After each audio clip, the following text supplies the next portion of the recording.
বঙ্গোপসাগরের কোল ঘেঁষা বরগুনার তালতলী উপজেলা, যেখানে প্রায় 2 লক্ষ মানুষের বসবাস। এ সকল মানুষের অধিকাংশই জেলে কিংবা দিনমজুর। তাই তাদের চিকিৎসার একমাত্র আস্থা ও ভালোবাসার স্থল তালতলী উপজেলা স্বাস্থ্য কমপ্লেক্স। তো দুঃখজনক বিষয় হচ্ছে এই স্বাস্থ্য কমপ্লেক্সটি দীর্ঘ বছর ধরেই জনবল সংকটে ভুগছে। 41টি চিকিৎসকের পদ থাকতেও হতবাগা 2 লক্ষ মানুষের আস্থাভাজন এই স্বাস্থ্য কমপ্লেক্সটি মাত্র 4 জন চিকিৎসক দ্বারা পরিচালিত হচ্ছে। হয় না কোনো ধরনের অস্ত্রোপচার ও পরীক্ষা নিরীক্ষা, সব মিলিয়ে যেন খুঁড়িয়ে খুঁড়িয়ে চলছে এই স্বাস্থ্য কমপ্লেক্সটি। ফলে উপকূল এলাকার প্রায় 2 লক্ষ মানুষ বঞ্চিত হচ্ছে সঠিক চিকিৎসা সেবা থেকে। উপজেলা স্বাস্থ্য কমপ্লেক্স সূত্রে জানা যায়, 2006 সালে নির্মাণ করা হয় 20 শয্যা বিশিষ্ট স্বাস্থ্য কমপ্লেক্স। এরপর 2018 সালে 7 জন চিকিৎসক ও 5 জন নার্স নিয়ে চিকিৎসা সেবা চালু হয়।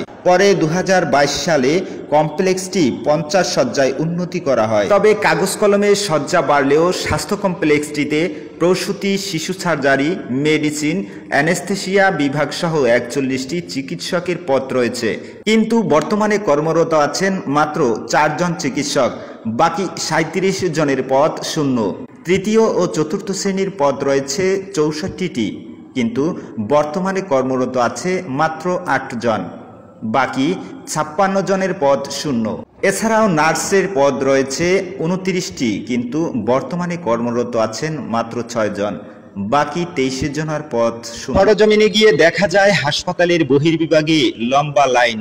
রোগীরা এসেছেন সর্দি জ্বর, ডায়রিয়া, গর্ভাবস্থা বা শিশু অসুস্থতা নিয়ে, যাদের অধিকাংশই নিম্ন আয়ের মানুষ, আর তাদের একমাত্র আস্থা বা ভরসার স্থল এই স্বাস্থ্য কমপ্লেক্স। কিন্তু দুঃখজনক ব্যাপার হলো, হাসপাতালে আসা রোগীদের রোগ নির্ণয়ের জন্য পরীক্ষা নিরীক্ষা করতে ছুটতে হচ্ছে বেসরকারি রোগ নির্ণয় কেন্দ্রে, যেতে হচ্ছে বরগুনা জেলা সদর ও পটুয়াখালী সদর হাসপাতাল বা অন্য কোথাও।